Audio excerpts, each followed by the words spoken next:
Hey everyone, and welcome into the original Fastest 2 Minutes in Auto Repair. This is the Rundown, and Tony, welcome to 2025. This is a special by the numbers edition of the Rundown. Really interested to hear all the different aggregate numbers and analytics that you have from the digital business over the past 12 months. Yeah, 2024 was quite the year for us. We generated over 1.5 million calls for users.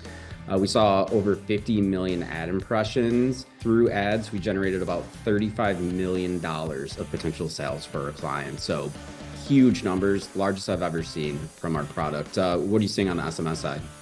Yeah, check this out. So aggregate numbers over the past 12 months, 14.3 million ROs created across our 6 shop management systems.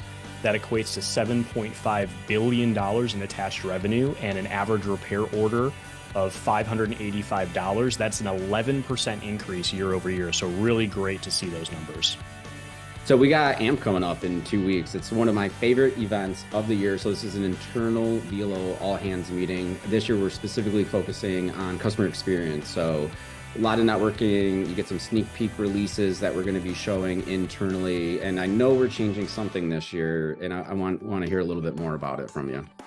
Yeah, we talked about this a little bit in our last rundown. We are launching our first ever customer advisory board as part of our aftermarket and payments, hence the AMP acronym, here in Tulsa, Oklahoma, coming up in just a couple weeks.